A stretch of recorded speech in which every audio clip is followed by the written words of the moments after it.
And at the beginning there was a lot, but yeah, there should be this class and my online class.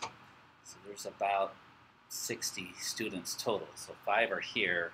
The other 55 should be watching. And maybe I see about 20 to 30 views, which is good. And I'm assuming the others will watch at some time. And this class does get, and while we are on live, we're live right now. So I did make an offer. And I was a little ambiguous because some people were thinking I was offering 200 points of extra credit, which is sort of a little devious. I sort of worded it like you were going to get 200 points, but it was you have to get to 200 points, then you get 40 points of extra credit. And that takes care, basically it makes 1 unit extra credit. It takes 1 unit out of the thing. So it's however you want to think of it. Because there's one of the units is not technically completely in the competencies. We could have addressed it.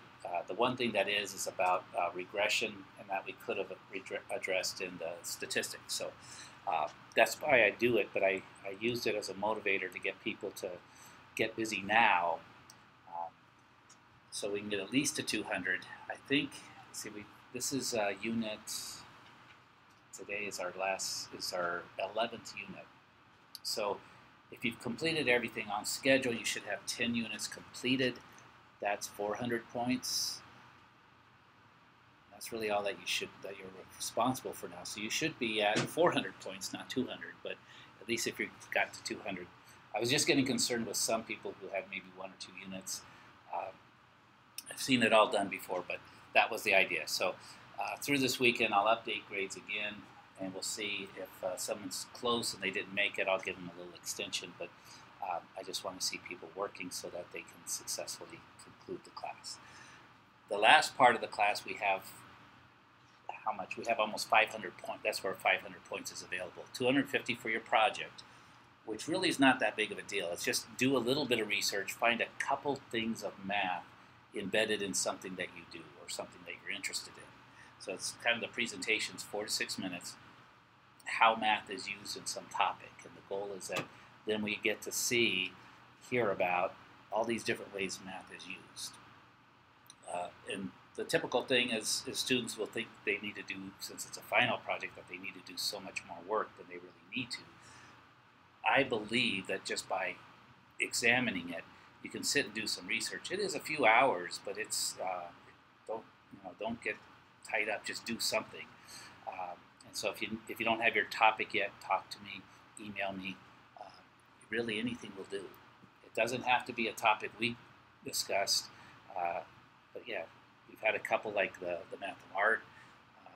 But again, also focus on maybe 1 or 2 aspects, cover those more deeply than thinking that you have to cover a lot. Okay. Any questions on final projects? No. Final exam, it's a collection of 30 problems, multiple choice that we've already done, and there is a practice test that's now available in Canvas. I think I made it available last week. There's a solutions guide in there where the problems have actually been worked through. There's an answer key in there, and when I get busy with it, I've got it set up. I'm going to make videos where I will work through each of them as well. They are very, there's like 44 problems or something, but they're very close to the types of problems that are asked for in the final exam. Very close. And again, the final exam is not the hardest part of the homework stuff that we did. It's really just the general part because it's covering so much stuff. There'll be a formula sheet for the geometry, which we'll do next week, and for the conversions, which we're doing this week. I don't have it printed with me, but I'll get that to you. It's also in Canvas. So that's kind of where we're at. And again, once you get the project, there's 250 plus the 440 points. Let's see, let's do the math. That's like over 700 points, maybe 710. Check me on it, I don't know.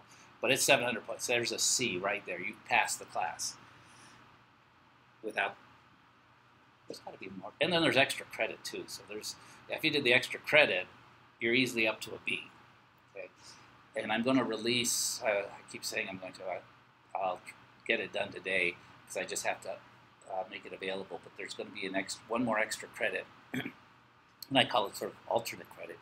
You'll watch some videos about how the Mayans did math. Actually, how they broke the code of how the Mayans did math, because it was lost to history.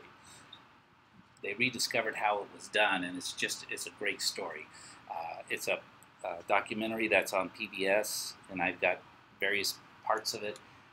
And then you write a 2-page double-spaced paper, which really means 1 page of content, just about what you found interesting. So there's really no wrong way to do it. But you watch enough videos, and if you're like me, just get hooked in it, and you'll end up watching the whole hour of it. And you'll find something that you connect with. I connected with the 10-year-old kid who was out there working with his dad, and he was the one. His dad was a professor, but it was a 10-year-old kid who was the gifted guy who kind of helped break the code because of his drawings and stuff. So that story's in there. That'll be available, and I'll send out an announcement, which should go to your email. If it doesn't, check announcements, and there'll be instructions on how to watch a few movies, a few videos, less than an hour total, and just write about your experience, and you've learned about how other cultures use math. I used to teach it as a full unit, and we had some activities we did, but this is sort of the result of how things are. So, if there are no other questions, then let's go ahead and start with today's, if I count it right, it's Unit 11, or Chapter 2, which we're going to be talking about measurements and conversions, mostly conversions. So,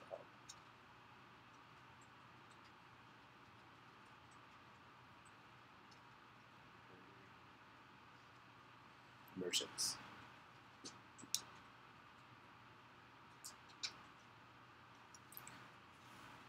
I'm going to start off with the really complicated math involved in doing conversions. Because I'm going to just show you a method that will kind of work for all conversions.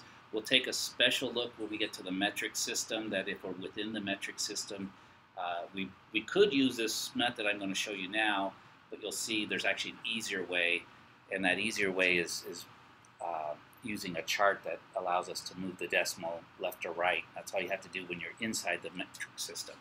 But to convert between systems, we're going to need to use this complicated technical math. So are you ready to kind of focus for a few minutes and just see this? Maybe bust out a calculator, because we're going to have to do some calculations. And this is a little scary at first, but just hang on, we'll be okay. Okay, so our first thing we want to consider. What is 5 divided by 5?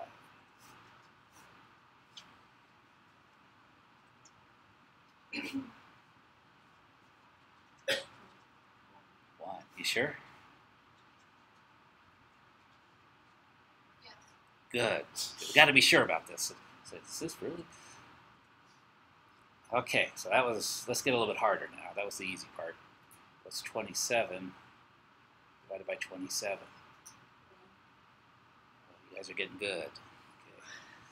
What's 1,226,000 divided by 1,226,000? Now this is the one that always throws people. What is horse divided by horse?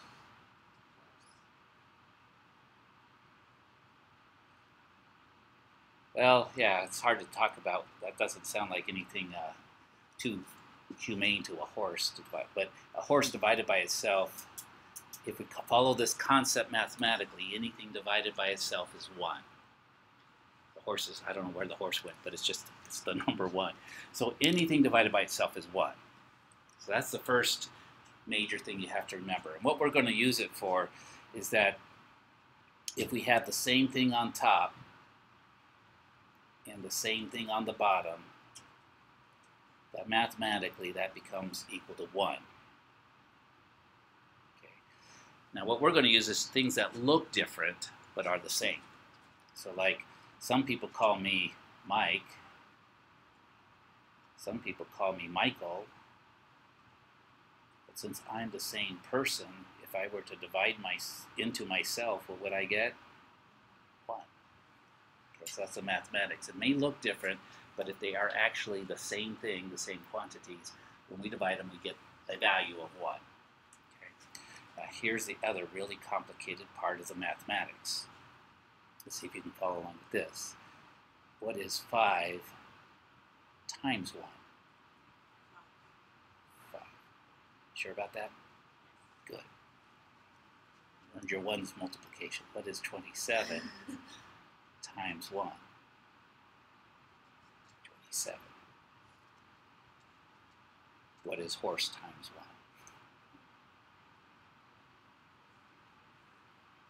Still the horse, right? So the other concept is that when we multiply by 1, nothing changes.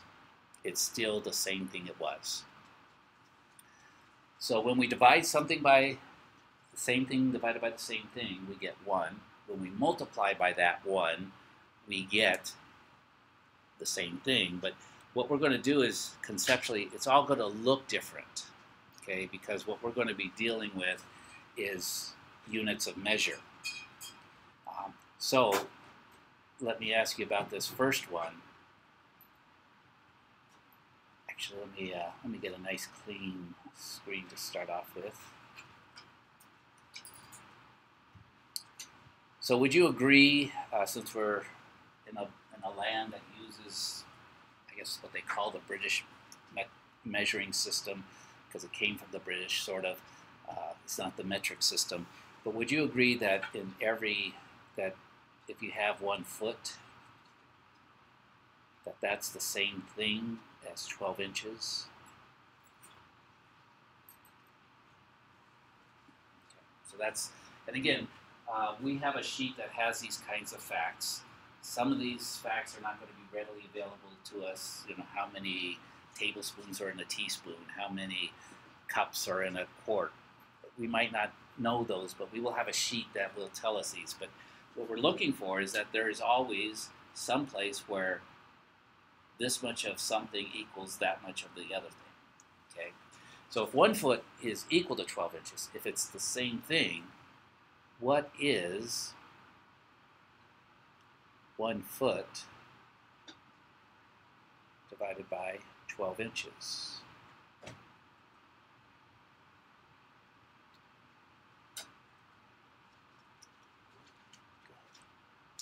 Doesn't look like the mathematics works out this way, but it really is a value of 1, because 1 foot and 12 inches are the same value.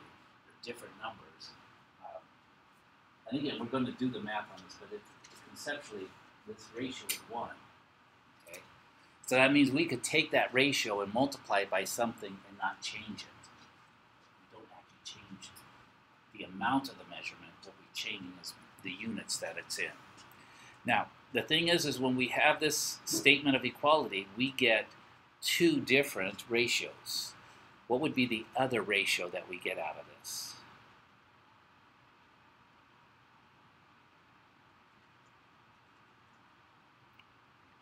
So what's the other way we could combine these instead of 12 inches over 1 foot? So we could combine it either way, and both of them equal 1.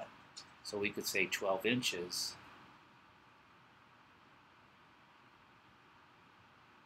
over 1 foot equals 1.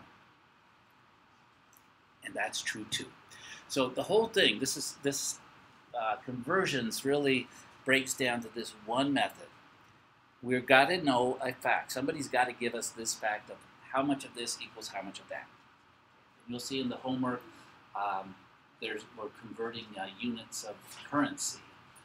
And I do this all the time because my wife's from Thailand, so we're always thinking about how many dollars buys how many Thai baht, or how many, and we're watching those exchange rates, and we're doing this conversion. And And when you do conversions, what you end up doing is you're either dividing or you're multiplying. And some of you will get good at figuring out when to multiply and when to divide. But some of us, for some reason, I'm one of those, I always tend to do it the wrong way. But then I usually catch myself, oh, that doesn't seem right, so let me try. I try it both ways, and then I pick the one that seems to work the best. What I'm going to show you is a method that I'll use that will help you be sort of really certain that you're doing the right thing, whether you're multiplying or whether you should divide. Okay? So here's the method. It starts with this. We need the fact, how many feet are in how many inches. We've got these two ratios, and I'm going to work two problems. And one of the problems we'll use the first ratio, and one of the problems we'll use the second ratio. And what the ratios do, by setting it up this way, they tell us whether we multiply or divide. That's all that's really involved in doing a conversion. Okay. But then what we're going to do is we're going to look at things, because sometimes, you know, we're buying gasoline. That's in dollars per gallon. But when we go to England, it's now in pounds per, I think they use liters. Some, like up in Canada, they use imperial gallons. So we got to figure, you know, there's actually going to be two conversions involved. And we'll do a few of those, and we'll see how this method really helps us get all the way through it without getting too confused, hopefully. Okay. So if I have some inches, does anyone know how many inches tall they are? I think, let's see, how many, I think I am, if I stand up straight, I'm like 70 inches. That's 5'10" if I've done that right. Let's see if it works. 70 inches. So something 70 inches tall. What if I need to know how many feet that is? Okay, you propose dividing by 12. You're 70 inches off. Okay. We're going to multiply by a fraction, and the fraction we're going to use is one of these two. And remember, the goal is sort of, and think of 70 inches as being 70 inches over 1, so we've lined this up. How do we sort of cancel out inches, because we want to get rid of inches, right? We want to change from inches to feet. So what do we need to sort of balance this thing out to get inches to sort of cancel? Inches has to be on the bottom. So that's what you have to focus on, is inches. And you're right, we're going to divide, but this method helps us be really sure. The inches have to be down here on the bottom. There's 12 of those for every 1 foot. And notice we are doing both a division and a multiplication, but a lot of times with these units, we've got a 1, so you're multiplying by 1, so nothing happens, right? So the mathematics of this conversion are that the inches divided by inches are 1. So that's why the inches cancel out. That's why I did my example of horse divided by horse is 1. Inches divided by inches is 1, the number 1. Okay, so they're gone. And so how do we multiply fractions? Straight across. So we've got 70 times 1, and the units, the foot is still there. That's the units of foot. Okay. But on the bottom, 1 times 12 is 12. And the inches are gone. So now it's all lined up. 70 divided by 12 will give us our answer. And I guess I can come over here so that everyone can see. This is the other thing I find sometimes. Oops, where is?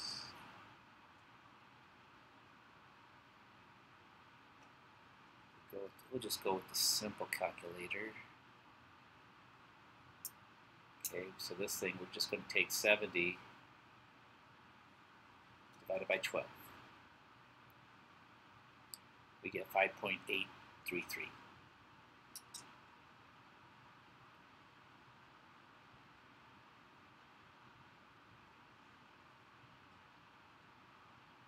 Which is really, it's not 5 feet 8 inches. Like I said, I was going off of 5 feet 10. but it's 0.83 of a foot. So, sometimes we have to go back and forth. We could convert that to feet and inches, but we could also say this really flows 5.83 feet tall when he stands up straight. But I don't, I need shorter, so I'm trying to work on standing up straight. I think when I was in high school, I used to be 5'11". So I used to really stand up straight, but as you age, you get shorter, I guess. That's what bones compress or something like that. But anyway. That makes sense? That's really kind of what this unit is about. So if you've got this part down, when we pull it up, pull up some of the practice problems, we'll work through things. We'll see what else we need to work through. But this is kind of the basis. And I said that we might need to use, so for this particular problem, notice we use that one. So we divided out the thing we wanted to get rid of. So what if I said my friend is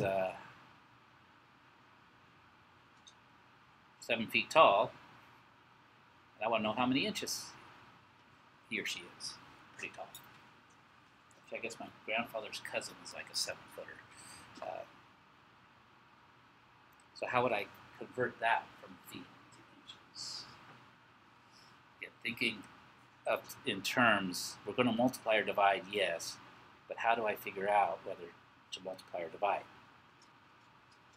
I've got to use one of these two, which is the one that I'm going to use. 12 over 1, because I want to divide out the feet. This is kind of confusing, foot and feet.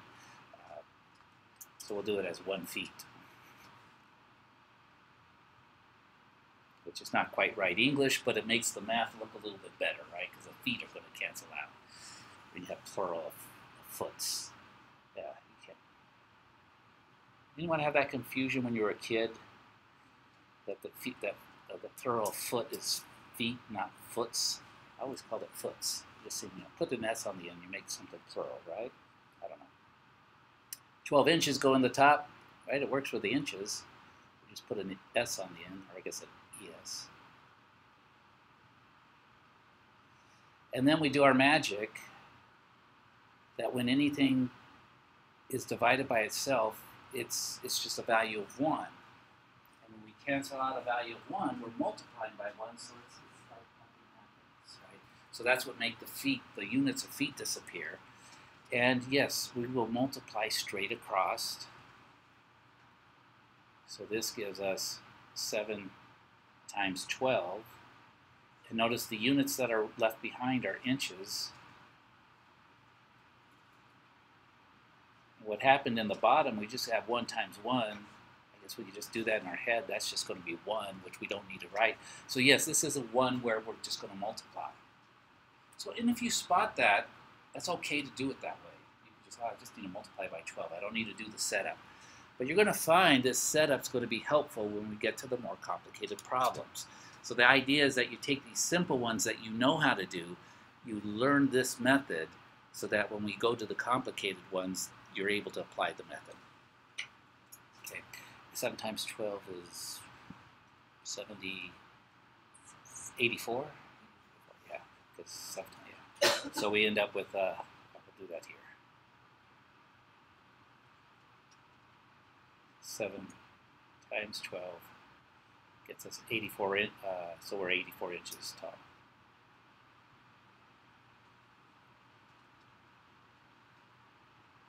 Change that over to yellow.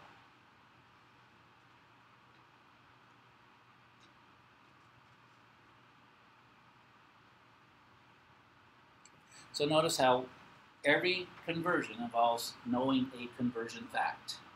How many of this is in how many of that? It doesn't always have to involve the 1. Sometimes you can look on the cereal box and they'll tell you it weighs so many ounces and it also weighs so many grams. What you have is you have a conversion factor that you could use to convert between ounces and grams. So it's all around us and we can use them. That's pretty much all I have for you today as far as the technique. What do you think? Not too bad. So set up a fraction. Use the fraction that has the unit you want to get rid of in the bottom. It'll have the unit you want in the top. And it'll tell you whether you're going to multiply or divide.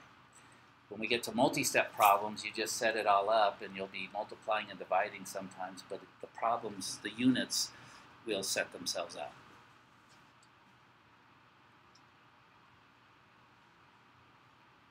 Okay. Let's go ahead and open up MathAS and work a few problems and see if I know what I'm talking about or whether I was just making it up. I don't know. Sometimes I just make things up. MathAS.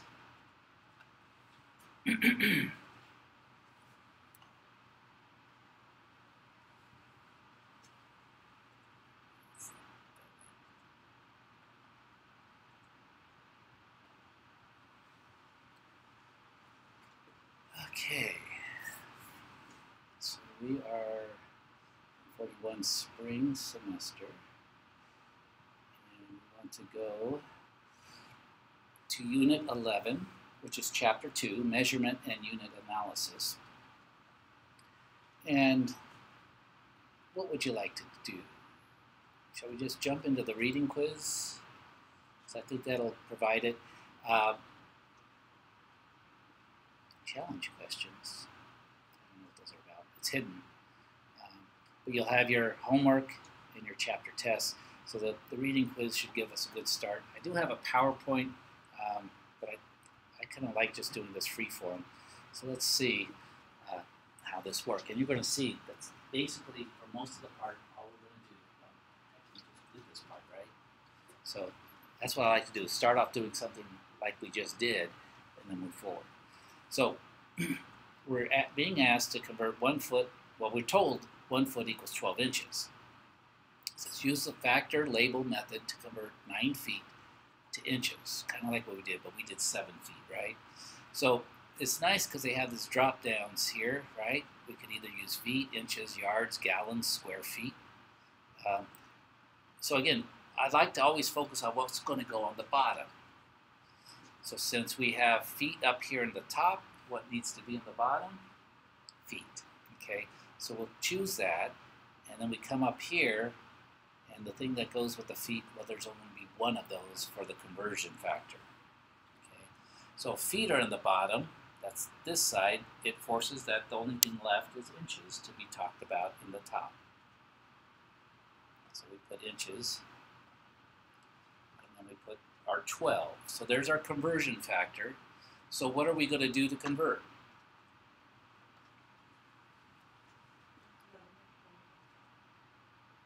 Good. So let's do this. I start blue. So we kind of course, you can't do this on yours, but I like this little tool. This is canceling out, right? So it's 9 times 12 inches. That's what's left behind.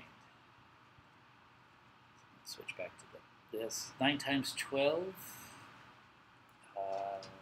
90, 108. 8 times 2 is 18, right? 9 times 12 should be 108. And then we choose the units. It's inches, because that's what we're trying to get, from feet to inches. Make sense? So there'll be a few of these. Jen Bohart was the one who did all the programming for this. She's one of our faculty here. And this is great the way she's got it set up. I took a class on some of the programming of questioning. It's really complicated. So, and you really have to practice. The thing is, I took the class, I kind of started getting good, but then I got busy and I haven't done it again. But I really appreciate my colleagues who have done such excellent work to help you with this concept. See, and we got it all right, and we got 3 out of 3. So instead of just getting, 1 point for one answer, we got all this other stuff too. Okay, let's go to the next one. Okay, and remember, if you go through and do the reading quizzes, these are all 3 points of extra credit. Is that what I've been given? I think it is. If not, that's what it should be. So check. I'm pretty sure that's in the formula. I'll check again when I update grades. But 3 points of extra credit for the reading quizzes. If you haven't done it in the past, you can go back and do them. In my system, I have the grades put in I have MathAS put it in a spreadsheet. I have a spreadsheet converted over to Canvas points, and I update. So as you do older stuff, it all updates. I have to be careful. So if you haven't done past ones and you want to get those 3 extra credit points, that's great. Okay, so here's basically the same thing, but we have a different fact. We're going from pound to ounces. So we're talking about weight. And we've given that we've got 12 pounds, and we want to obviously go to ounces. So what goes in the bottom? Pounds, good. So whatever's in the top goes in the bottom. We use this fact up here that 1 pound is equal to 16 ounces. So that is 1 pound here. What's that? Sorry, big recipe. Oh, yeah. I said 192.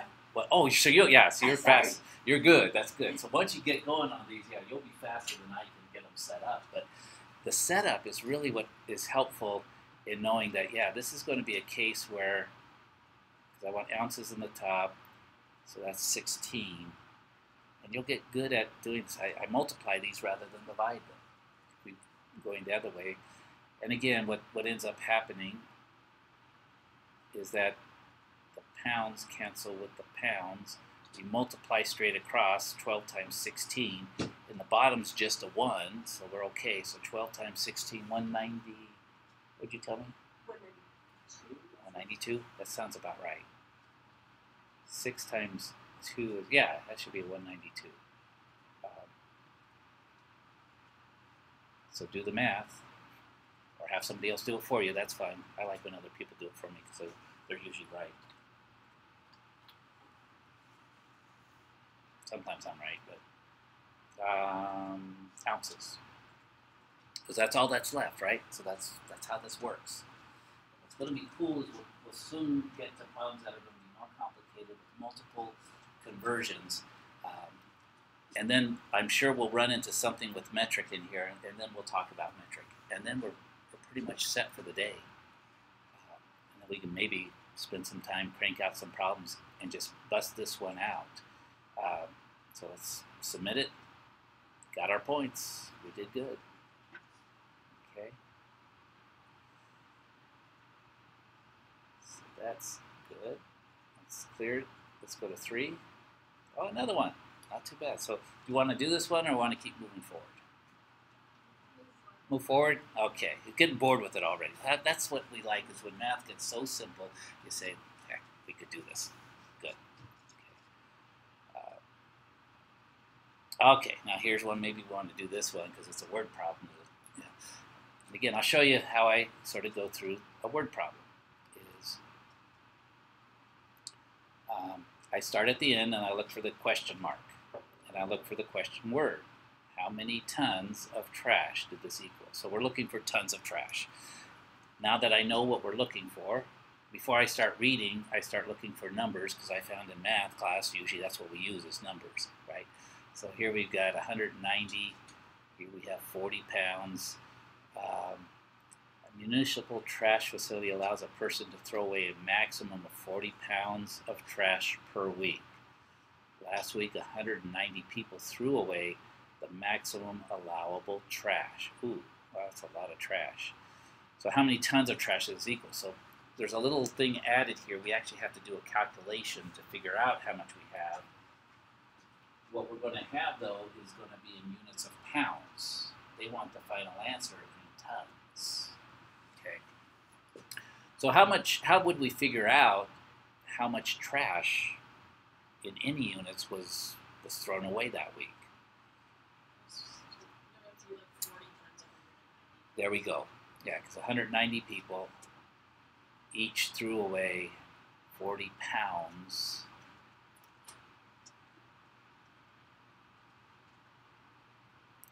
Um, 7600 pounds of trash. Now, does anyone know how, we want to get into tons of trash?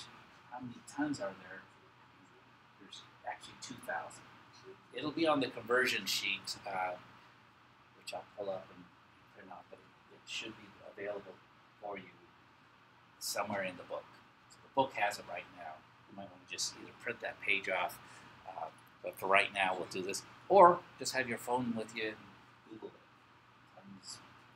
The thing is, if you do that, it'll also do it'll do the conversions for you. So there are some really good conversion apps. So yes, we could get by without this, but it's helpful to learn just this technique. So the fact we have is that 1 ton equals 2,000 pounds. So we're going to take our 7,600 pounds. We're going to multiply it by a fraction. What goes in the bottom? What unit goes in the bottom? Pounds. Good. How many pounds? That's 2,000. So in the top goes the 1 ton. And remember, this little fraction we made actually only equals 1. It's a value of 1, and that's why when we multiply, we're not really changing the weight of the garbage.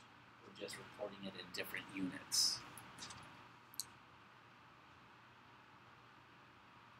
So the pounds cancels with the pounds, and it tells us what are we going to do with the 7,600 and the 2,000. The mathematics is we're going to divide.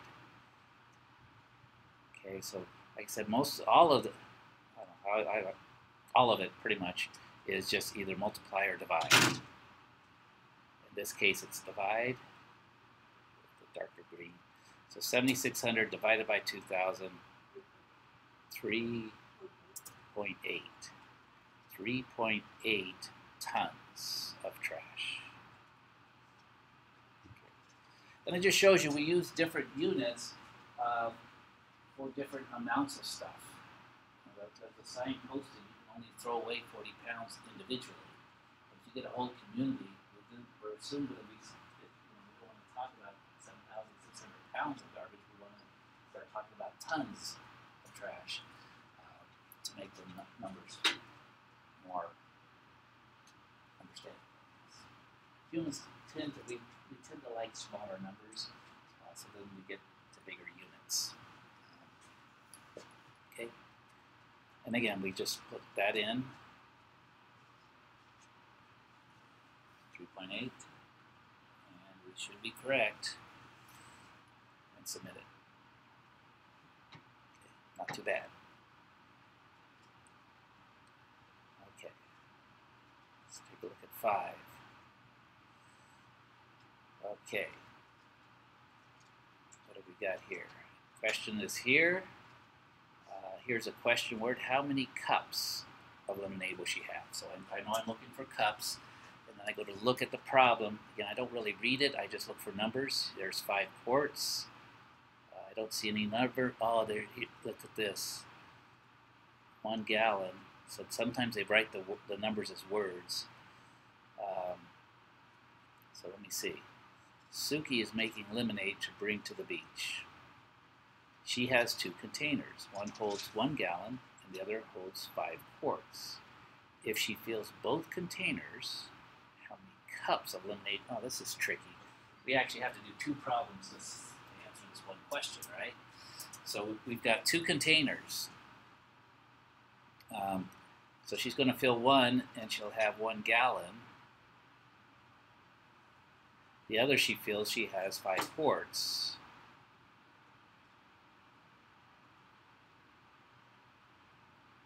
Now, if the question asks for quarts, we could just convert the gallons to quarts and add them together, but it's asking for cups. So what we need to do is convert the gallons to cups and the quarts to cups. Okay. Again, we go to look up this fact somewhere, and just to so we're just not kind of making things up. Let's go to Google. Can we do it where we convert like the gallons to quarts and then convert all the quarts to cups? You could, yeah. Okay. You want to? Does that sound more reasonable? I don't know. Just like I Yeah, yeah.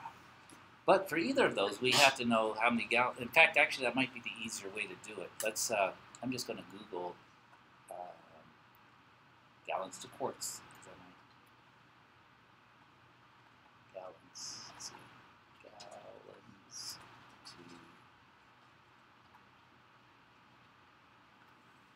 It should. And you'll see we could actually do the conversion right here. But 1 gallon has 4 quarts. So yeah, that'd probably be fairly easy conversion. And we can add the quarts together. So before I go back, I'll just remember that 1 to 4. And then I'm going to look up quarts to cups.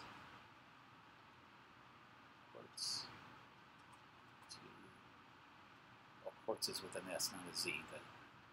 The one with the Z is like a stone. Quarts to cups. And they tell us that 1 quart has 4 cups. That's kind of cool. It's going to make our work easier. Okay. So yeah, I'm with you. Let's go ahead and convert the gallons to quarts, add them together, and then just do that last conversion. Because that's pretty much what we would kind of have to do anyway. Because I guess you could look up how many cups are in a gallon. But anyway, so what do I do to the gallons? I know that, what was it? It was 1 gallon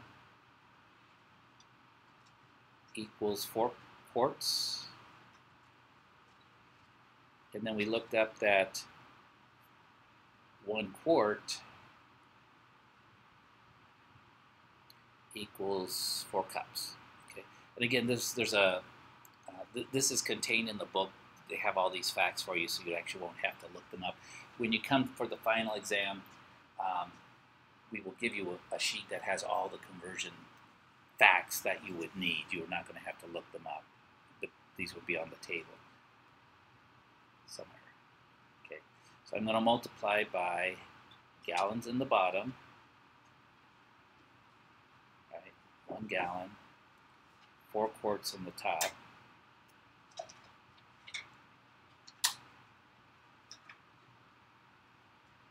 It's over 1.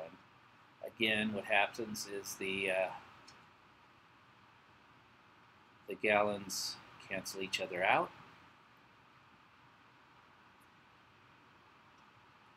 We multiply straight across, 1 times 4, so we have 4 quarts.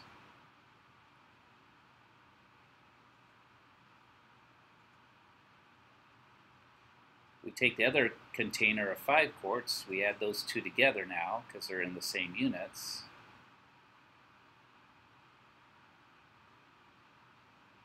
So we get 9 quarts. Which is now starting to seem like a very strange word to me. I don't know.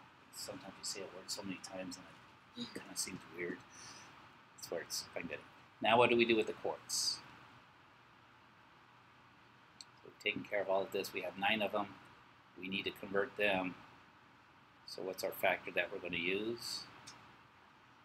Cups on the top, quarts on the bottom. Okay, so we have the 1 quart here, the 4 cups up here. Right, it's 9 quarts over 1. And again, you might feel like, let's just do this in our heads, but if you go through this process of actually setting it up and canceling, what you'll do is you'll set yourself up for, I know there's a harder one coming, and it's dealing with converting euros per liter to dollars per gallon, so that we can figure out how much gas in Europe costs us when we go on that nice European tour we're going to go on this summer, right? Everyone should go on a European tour. So it's 9 times 4 is 36. Is that right? Should be 36. By the end, I'm too tired to even do the arithmetic now. But we got it set up, and we feel fairly confident, right, that we've done it right.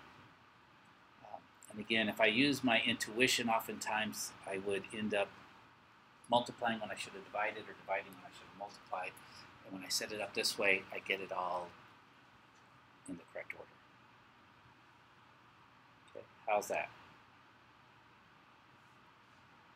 So far, so good? Okay, that's what I mean is I sort of do it in this order, and actually I'm going to show you there's a different way to do this, and I wouldn't use this, but I guess we kind of have to.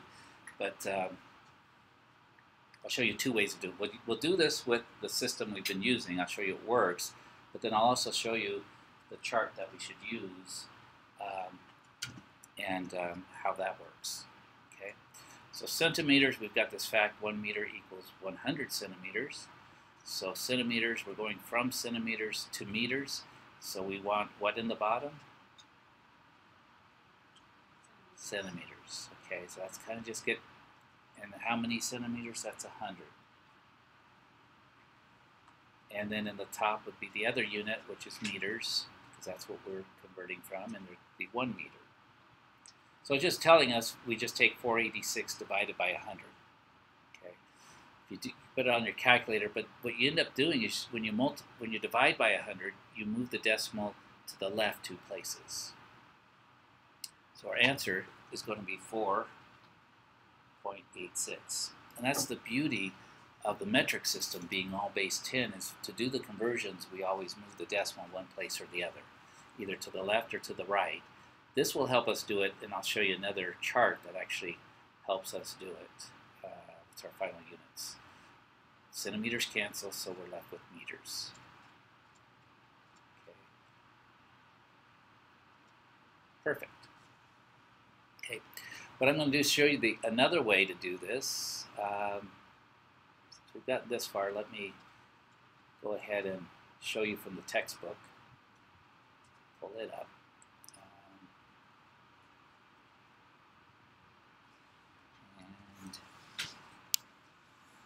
Okay, so I'll just show you what's here. Here's these, just kind of what I started off with. So rather than just going into the textbook, it's what I use.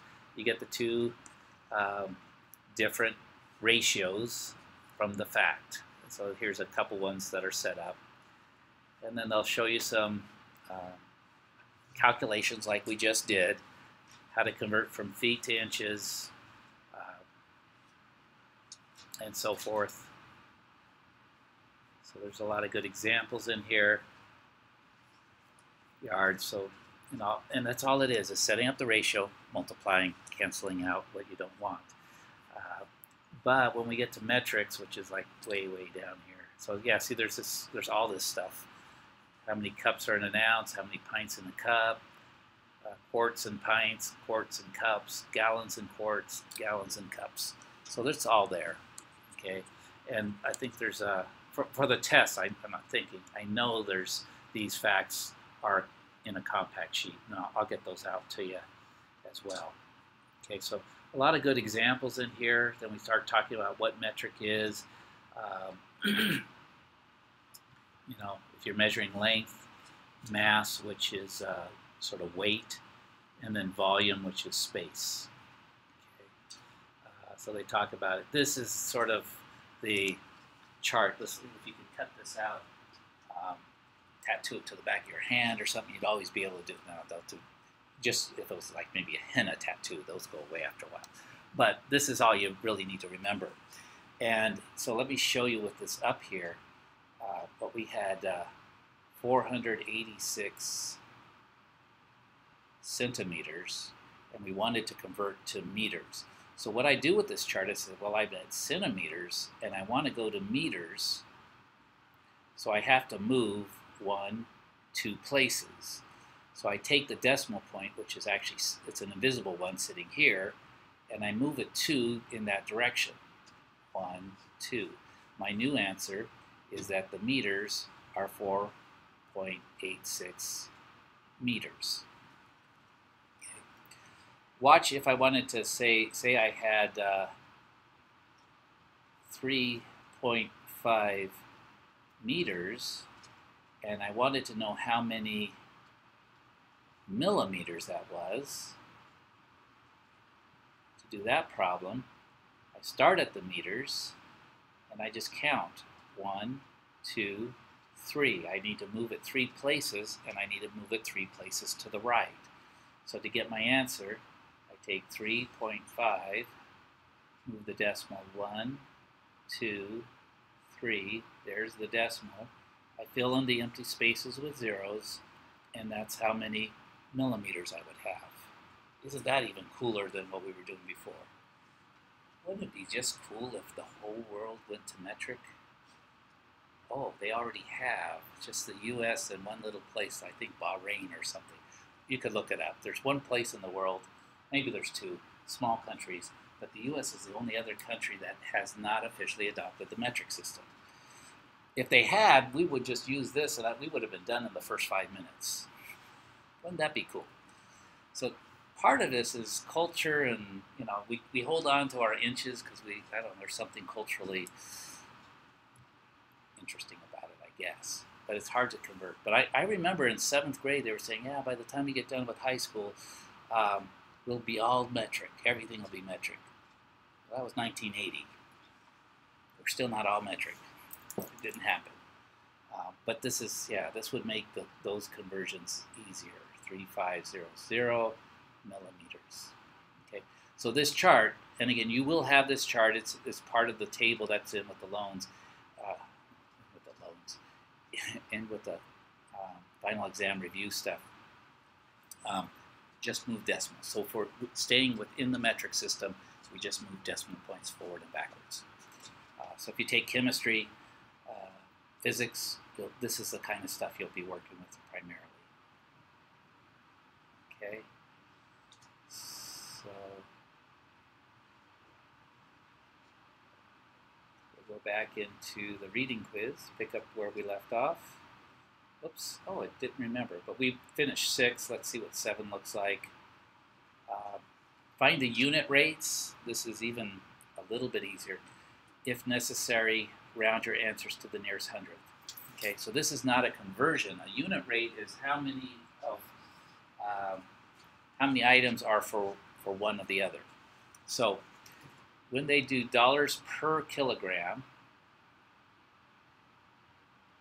what does the word per mean in math?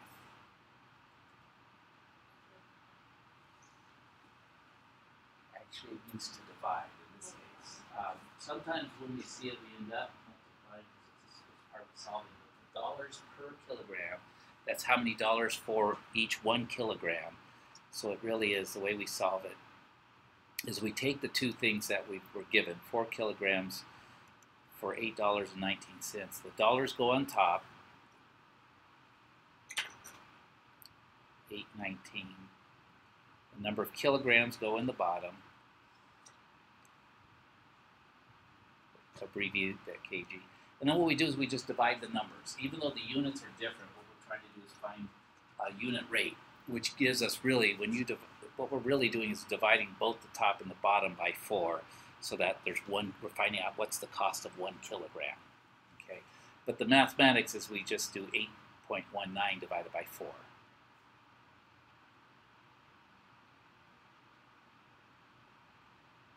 And that gives us unit rates. And what that allows us to do is convert things that are packaging that's in different types of units. They sell at 4 kilograms or such. So 8.19 divided by 4. We get 2.047, and let's see, they tell us to the nearest hundredth, so we're rounding the 4. Take the 4, round it up to a 5. So we'll put in, was it 2.05? Oops, wrong keyboard.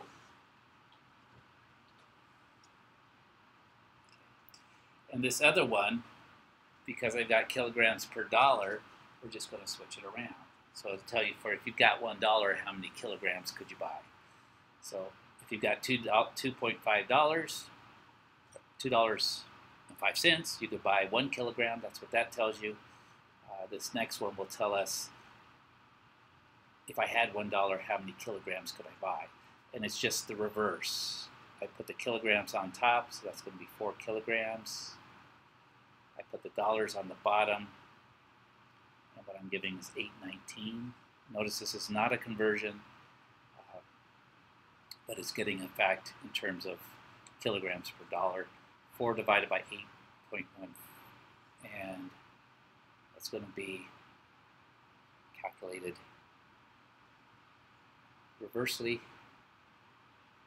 So we're going to take 4 divided by 8.19. So 0.48. Oh, actually I could go, should do 0.488. So we're going to round that second 8.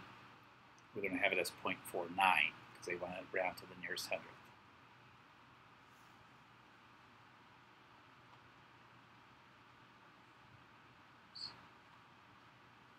Okay. And again, there's videos, there's worked examples, videos, but that's all. That's whenever they ask for a unit rate, you're just taking one number divided by the other and just follow along with what they're asking for. Because there's always 2 unit rates. There it is. So the second one, if I had $1, I could only get about half a kilogram. Anyone know how many kilograms there are in a pound, or how many pounds there are in a kilogram? 2.2. So yeah. So most parts of the world, you're buying stuff in kilograms rather than pounds. But anyway, that helps out there. Unit rates. So let's see what 8 is.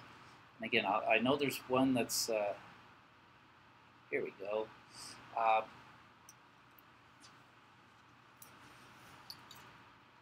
There's sort of a conversion involved here. So the question is, how many feet will it cover in 40 seconds? Feet in 40 seconds. It's traveling, the bicycle's traveling at 17 miles per hour. That means 17 miles in 1 hour. Okay, because they gave us a unit rate. We want to be able to convert this to how many feet we're going per second.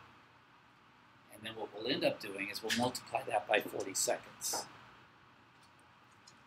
Okay. So how many feet will go in a second? So now we need to convert miles to feet. And we're also going to have to convert hours to seconds. So I'll show you how we could do this in sort of one fell swoop. And we'll just need more room, so I'll move it down here. We've got 17 miles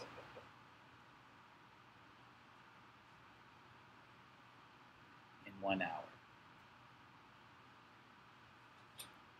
And the goal is to get feet per second.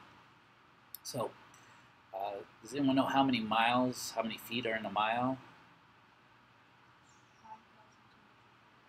Very good. So the thing is, we know the miles needs to be in the bottom and the feet have to be in top. 5,280, right? And it's in the sheet somewhere, or you could look it up. But that's, or you can, some of these you just have memorized, depending upon 5,208, or is it? My problem is I transpose them. 5,280, right? Okay. Sometimes I go 5,820, so it's 280. So I tend to try to look them up just to be sure, okay, and that'll give us miles. So now we know we have gone from miles to feet. That takes care of that. But we're not going to do it as a separate calculation. We're going to keep going, and we're going to change the hours to seconds. I don't know how many seconds are in an hour, but I do know that in 1 hour there's 60 minutes, right? We could pull that out. So where do the hours go? Since the hours are in the bottom, we need the hours in the top. So in 1 hour, we will go 60, will be 60 minutes. Okay, and again, hours will cancel out. Now we've got minutes, so we have feet per minute, but we don't want minutes, we want seconds. So let's convert the minutes to seconds. Well, okay, 1 minute has 60 seconds. So and again, we're lining up, the minutes are in the bottom here. We want to cancel them out, so we put the minutes in the top, the seconds in the bottom. And again, this will be on the sheet as well. But these are facts that hopefully you're able to pull out. So this one involves both multiplication. We're going to take 17 times 5,280 times 1 times 1. And in the bottom, we're going to take 1 times 1 times 60 times 60. And this will give us our rate in feet per second. Then the last thing we're going to need to remember is that we don't want it for just 1 second. We want it for 40 seconds, so we'll multiply by 40, and we'll have our number of feet. So, so where did that calculator go? Here it is.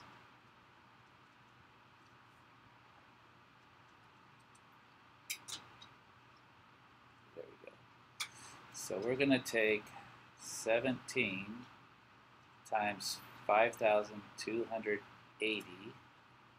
I'll just hit enter. So that's what would be in the top. And then we're going to divide by 60. And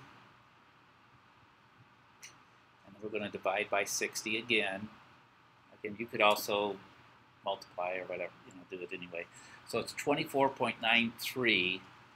That's how many feet now that he would go 24.93 to the nearest tenth of a foot.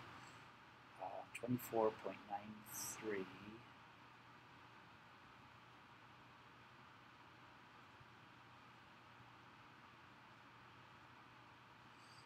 And this is going to be feet per second. And then we multiply by 40 seconds. The seconds will cancel out. So I guess let me do that down here just to show the mathematics. And another trick I did, since they want it to the nearest tenth of a foot, when I do my calculations, I actually go to the hundredths place so that when I round, I'm more accurate. I'll go at least 1 decimal place beyond what you need to round to per second. And notice we multiply by 40 seconds. And again, using unit analysis, the seconds are going to cancel, so we're just left with feet. So 24.93 times 40. And actually, I'll just leave it in the calculator because that'll give me, it'll take care of anything rounding. So they would have gone 997.3 feet in 40 seconds. Okay.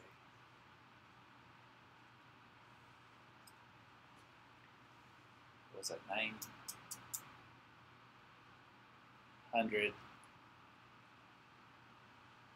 Anyone remember? Let's bring it back.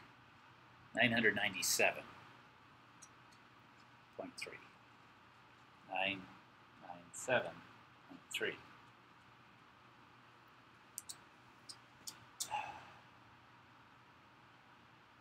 There we go, got it right. Anyone in criminal justice? You might use this if there's an accident. You figure out how many feet they skid, and then you can figure out what their speed is. You actually do it backwards. How long was the skid marks? And then from that, you can figure out how fast they were going. It's kind of cool stuff. Evidence all around us. The math helps us get to those values. Okay. Wonderful. Almost there. How about, it's kind of looking boring, isn't it? They got it all set up for us. We're okay with this? Or, I mean, I'm happy to do it, but we're going to, let's see. Oh.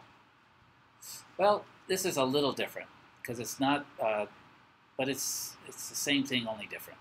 I like to say that. They don't give us a fact that's universally true, but they give us a fact that is true for a particular, in this case, a particular vehicle. Our car can drive 380 miles on a tank of 23 gallons. Okay. If that takes you to empty, you probably shouldn't be driving 380 miles, right? Because you always want a little bit left to make sure you get to the gas station. But let's just, I guess that's exactly what you do. So this is a conversion factor. So how far can it drive on 60 gallons? So if we've got the gallons, we want to know how far, right, how many miles we could drive. And they want us to round the answer to the nearest mile. Okay, so we could do that. So since gallons is in the top, what needs to go on the bottom? gallons. We're so used to talking about opposites sometimes. That's why I sometimes mess up. But gallons go in the bottom, and the gallons we're going to use is the 23. So this becomes our conversion factor. So we use the 23 from here. Again, your numbers may be different. Use what you want.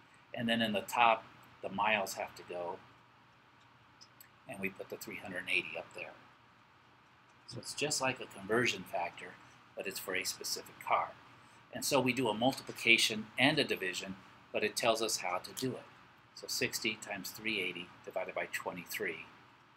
And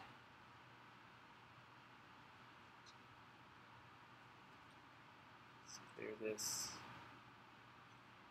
60 times 380 equals divided by 23. On 60 gallons, we can go 991.3 miles. But they want it to the nearest mile, 991. And actually, if you're going to round, you should probably always round down anyway, because you can't go any further. You could not go 992 miles. 991. That's miles. Okay. How many gallons are needed to drive 910 miles? Again, the same setup. We have miles in top, so we want miles in the bottom. How many miles can we go? 380. So that goes there. And then, so if miles are in the bottom, the gallons must be in the top. And again, the gallons we use are the 23. That's our fact. That doesn't change. It's our car. Well, maybe if we give our car a tune-up, it might do better. I don't know. Okay, so it's multiply in the top, divide in the bottom. So kind of the same calculation we just did with the numbers in a different place. So this method of unit analysis helps us line up the math. The math is really simple. We're multiplying, we're dividing. Calculator will handle it all. The difficult part is getting it lined up. But if we use the units to do the analysis, then we are going to, we're going to be 100% right 100% of the time. That's kind of cool. And when I tried to do this just in my head, so 910 times 23 is 20,000, and then we're going to divide that by 380. So 55 gallons will get us there. And they want it to the nearest tenth of a gallon, so we'll do 55.1 gallons. Okay.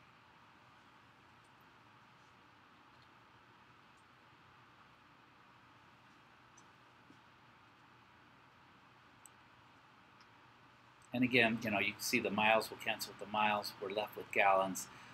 So this way of thinking through it is just, it's really helpful.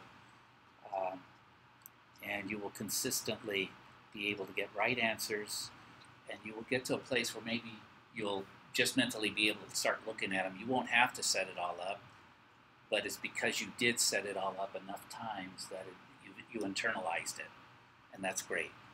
Okay, and just remembering each one is a possible multiplication and a division. It's just knowing multiply by what, divide by what. But that's as complicated as it gets. Okay, down to the last two, and I'm sure we'll be ready. So yeah, this is the one that throws everybody. I get lots of people asking about this one. I think I've got a video already about, I did one similar to this, but you're going to see it's really not that bad once we just set it up. Okay, it's just two conversions. We've got two facts. And again, this $1 US equals 0.896 euros. That's a daily thing that can change. The thing that doesn't change is 1 gallon is always 3.75 liters. So that's cool. But this, we have to look this up somewhere or be given it. So we were given this.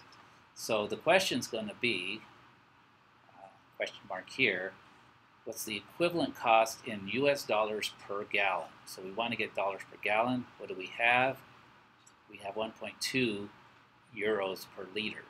And the rest of it's not really all that big of a deal, but I guess we're in Berlin. That might be interesting.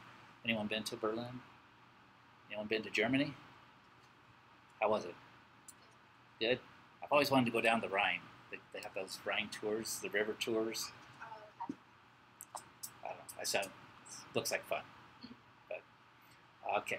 So 1.2 liters, euros per liter. So what we have is 1.2 euros per liter, per 1 liter. We're going to use these two pieces of fact, forming two fractions, to change it to dollars per gallon. So which one do you want to do first? You want to do the liters or you want to take care of the euros? Liters? Okay. Can't do it both, but yeah, you can do it either way. Doesn't matter. So what was euros or the liters? What did, liters?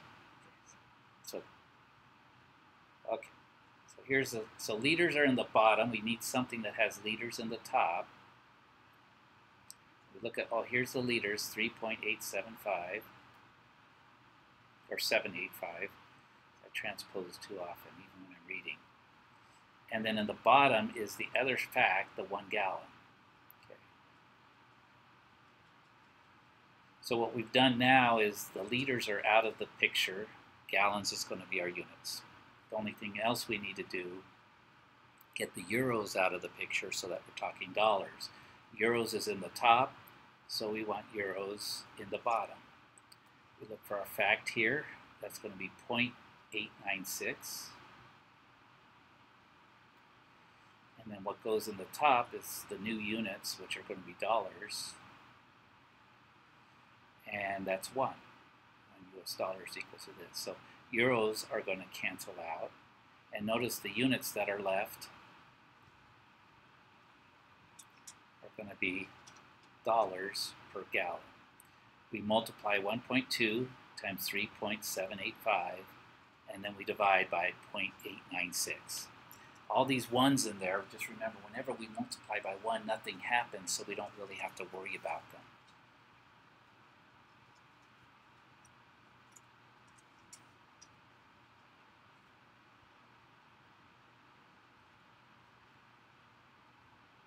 So 1.2 times 3.785 equals divided by 0.896. Now the weird thing is when you divide by a decimal, you think division always gives you a smaller number, but when we divide by a decimal, we actually get a bigger number. Whoa, we're paying $5 a gallon in Europe. A couple of years ago, I went to England. I just rented a car, and I was amazed. Yeah, they were, when we were paying $2 a gallon, they were paying $4 to $5 a gallon. We were looking to maybe go. Had a friend up in Scotland, but that was it's an 8-hour drive or something, and I just got doing the math on what it would have cost. And you understand why in Europe they have small cars, because their gas is much more expensive. Okay, to the nearest, what do they want? Equivalent costs. Let's see. They don't tell us what to round to, but would it make sense to round it to 2 decimal places because that's dollars and cents? So we could do 5.07, round the 6 up to 7, and that should do it, because who talks about part of a dollar? 5.07, round it to the nearest cent. It doesn't really tell us, so we just use our intelligence, and there we go. We're good. Okay. And incidentally, if you have problems that you're, cause after you do it like 3 times, they will show you the answer. Or maybe, do you guys get to show the answer right away, like I do? No, I guess that's a teacher tool. But you can always check the answer. So if your answer is off just a little because of either rounding or something, you can still send me a message. And again, you could also do a similar problem if it's not too big. But I know some of these have multiple steps.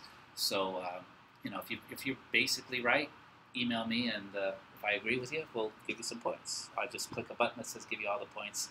So don't worry. I don't want you to get frustrated over whether the checking system is working on you, because sometimes it doesn't tell you what to round it to, and maybe you didn't, but you got sort of the right answer, the right concept. That's what I'm looking for. So you can always do that, get the points. Okay. Looks like we got one more. looks like we're in pretty good shape because, okay, here's one last conversion.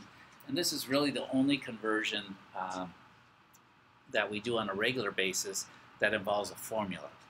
And the reason is because, ooh, I just noticed, well, I'll have to check the video. I didn't get things lined up quite as, I may have been, I had like half the screen wasn't showing on the video, so we'll take a look later. I have to remake some of these, but you guys get the full show. What you've been seeing is there, but I just realized my little live streamer had the screen cut in half, so anything I wrote on the far right side doesn't show up. Can't change that now, but oh well. Okay, so here's the deal, is when they came up with temperatures, you have to choose a starting temperature to be 0. And most everything else, like weight, 0 pounds is 0. I mean, if you have no weight, you have no weight, right? 0 is 0. If you're measuring something, 0 inches is 0 centimeters. I mean, 0 is 0. There's a starting place. But with temperature, what you end up calling 0 degrees is kind of arbitrary. So with one system, the Celsius or centigrade, what they did with Celsius is they said, when water freezes, we'll call that 0 degrees. And when water boils, we'll call that 100 degrees. So it's all based on water freezing, water boiling. Fahrenheit didn't do that. I'm not sure what they did, but their 0 is measuring something else. So when you get to Fahrenheit, what ends up happening, if you compare it to the freezing point of water, you have to, it's 32 degrees Fahrenheit when water freezes. I mean, that might be, I probably heard it somewhere, but I just don't remember what Fahrenheit's based on. And I think, don't quote me on this, I'll write it down so it looks like it's, I think it's 212 degrees where water boils. But check that fact, get some fact checkers out there. Actually, someone can look it up right now, then we'll make sure it's correct. Boiling point of water in Fahrenheit. Is that 212? Yeah, if you're home, go ahead and do that. I think it's 212. Oh my goodness. I actually remembered something correctly. This is exciting for me. So 212. So you can see what's happening. So basically, what if you look at this difference, Fahrenheit, for every 1 degree Celsius is almost about 2 Fahrenheit. Because we get to 100 here, we're 212 here. But the starting place is different. And so what ends up happening is, notice this formula. If we've got our Celsius or centigrade, we have to add the 32 degrees. But we convert it by taking the Celsius times 1.8, because each 1 degree of Celsius is actually exactly 1.8 degrees Fahrenheit. If you're doing this just for an estimate, I would just use 2. And then, so the way you do is you either multiply by 2 and then add 32 degrees, or if you're going the other direction, you divide by 2 and subtract 32 degrees, or one way or the other. So, but just follow the formula and we'll be fine. So here's the two things. If the temperature is 70 degrees Fahrenheit, it's equivalent to how many Celsius? So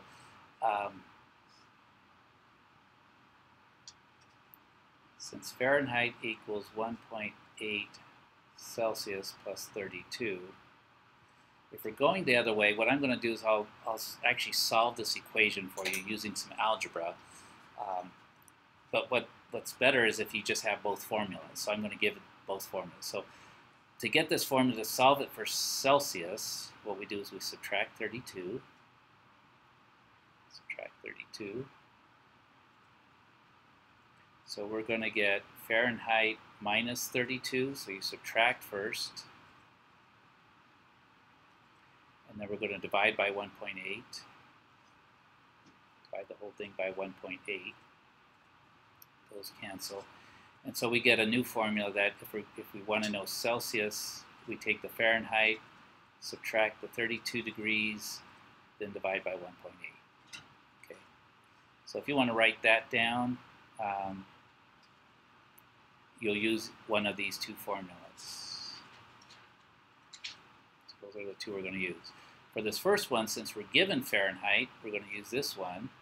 So that means that Celsius is equal to 70 degrees Fahrenheit minus the 32. And what that does is it lines up the starting values, the boiling points of water, and the freezing points of water, and then we divide by 1.8. Okay, so that's the calculation. That's why it's a formula. This gets it to us exactly. Again, you could also take 70, subtract 32 in your head, and then divide it by 2 for an approximate value. But if we need something really exact, we can use this formula. Let's see, where am I?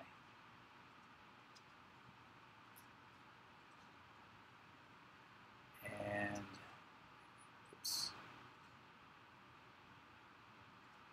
Over here. That's clear. So 70 minus 32. Again, that lines up the freezing point of water in the two, and then we divide by 1.8 because one unit is smaller than the other. So it would be 21 degrees out, 21.1. They wanted to round it to the nearest tenth, so yeah, 21.1.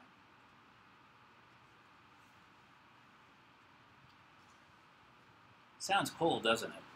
Because we're used to Fahrenheit, but 21.1 is, most of the world, that's how they would characterize 70 degrees. So when we go back over to Thailand, turn the air conditioning down at night to about 21. So 70 degrees in the house. Actually, in the room. They don't air condition the whole house, they just air condition the sleeping rooms, for the most part. Okay. Now, if we've got 36 degrees, how many Fahrenheit is that? Sounds cool. I mean, sounds cold, doesn't it? 36 degrees from what we're used to. But we're going to see 36 degrees. Maybe from this experience, it's not a very pleasant temperature to be at. So again, since we've got Celsius, we can use this formula. So Fahrenheit will be equal to 1.8 times the degrees Celsius, 36, and then we're going to add the 32, because that's 32 comes from the freezing point of water, and we're getting the units to basically start at the right place. So 36 times 1.8 plus 32, you're going to see that's pretty warm. It's a day you might want to, where did the calculator go?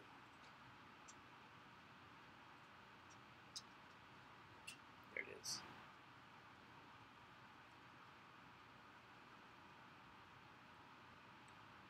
So 1.8 times 36 is that, 64 degrees, and then we add the 32 degrees. Well, for Phoenix, I guess it wasn't that hot. We're used to this kind of, this 96.8. In fact, that's a cool summer day, right? Because it's a dry heat. Anyone else not from the Phoenix, Arizona area?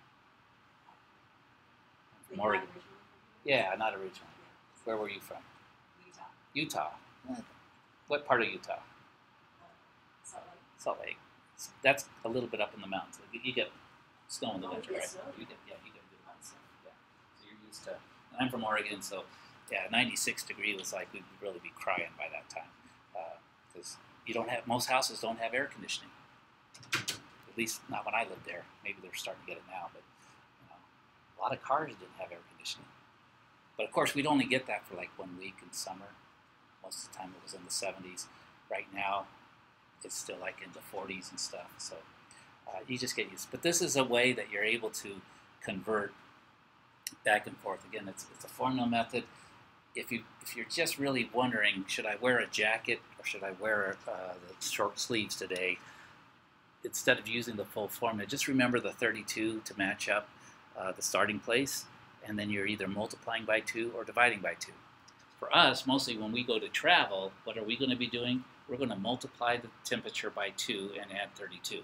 That's what I get used to doing when I get to Thailand, because they report in Celsius. So I got to think, how hot really is it? So I multiply by 2, add 32, and I'm pretty close.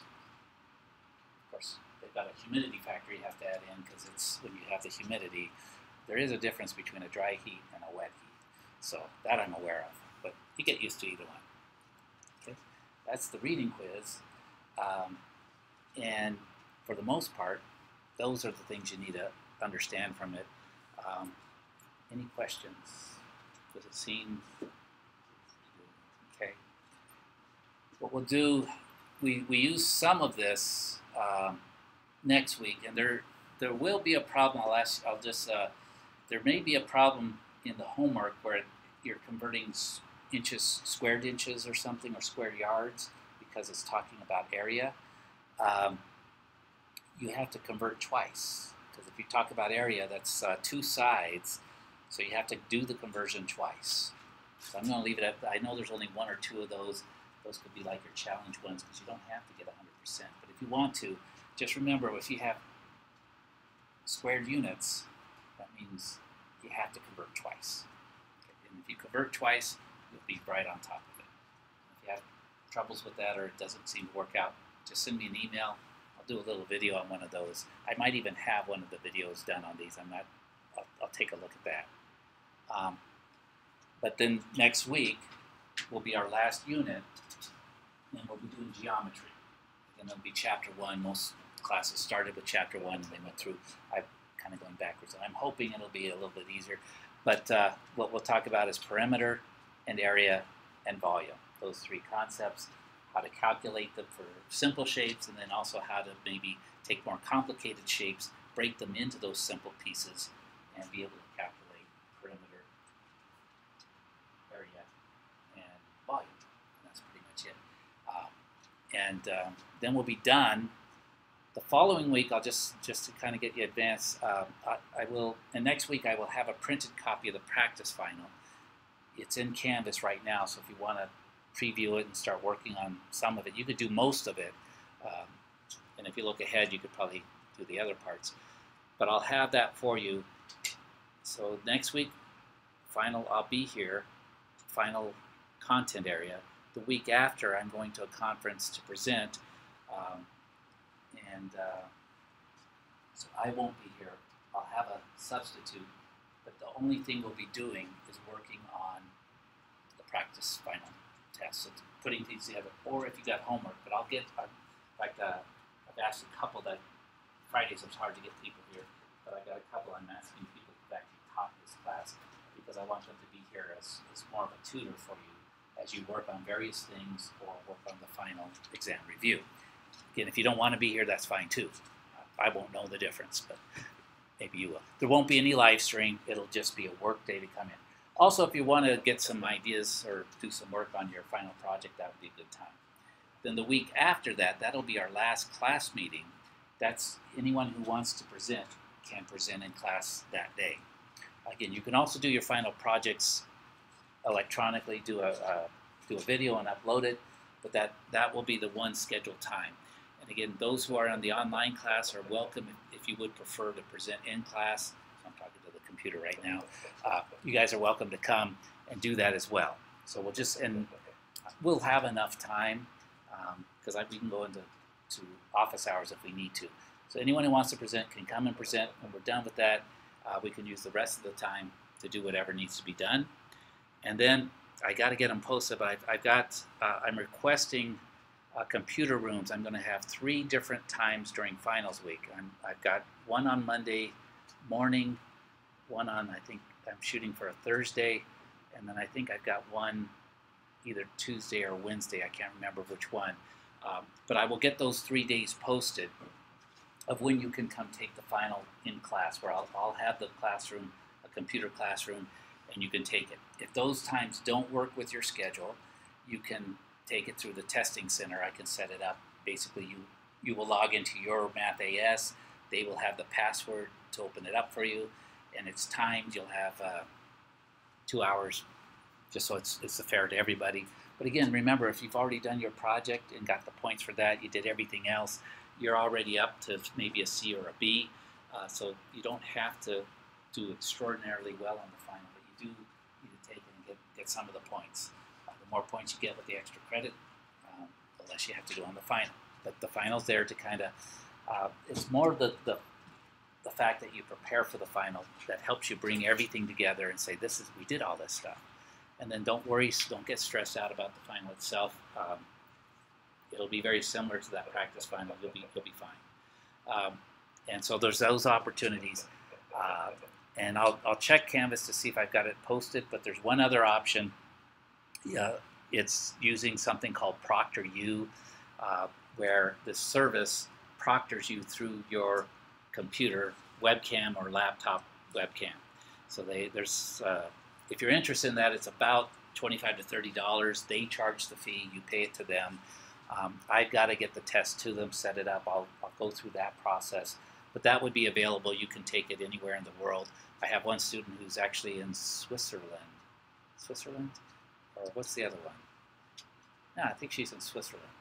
There's another S country up in that area. Sweden.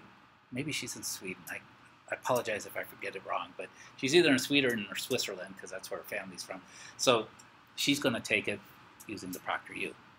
So that's what's nice. You can be anywhere in the world and still take the final, but it's going to cost $25 or $30. So those are all the options. I'll get those posted. If you have questions, contact me. Let me know. Is it like these where if you get it wrong, you No, okay. it's not. It's a multiple choice. So as you do it, but all you're going to do is you have 4 options for each question. You choose A, B, C. You choose one of the options, and you move forward. But the thing is, when you get done with the test, some students don't like this, but I think it's fair. When you get done with the test, it will tell you how many points you have. So it will grade it once you push submit, but you have all the time to kind of work back and forth on it. When the time's up, just hit submit, and then you'll see your score. And I do that, both ways. I believe what you'll see is, hey, I got my A. I'm not going to worry too much about it. If you don't, then come see me. We'll talk about what can be done to rectify things. But again, I don't think if you've done all the homework stuff, if you've done your project, nobody's going to fail the class because of the final. You might not get the A, you might be stuck with a B. But it's really not that bad. Even C's, what they say, C's get degrees, right? It's a passing grade.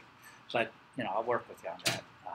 So that's the goal. That's why I put in Math AS so that you instantaneously get your score. And so you'll know, and then you'll be able to say, if you come in knowing how many points you have in Canvas, I've got it set up where those points, it's worth 250 points, so whatever points you get there, you add that, and if you've got 900 points or above, you've got an A. 800, 900, so it's all based off of 1,000 points. Not percentages, all points. Sound good? Okay. So I'm going to cut the live stream. Thanks for joining us, however many of you did.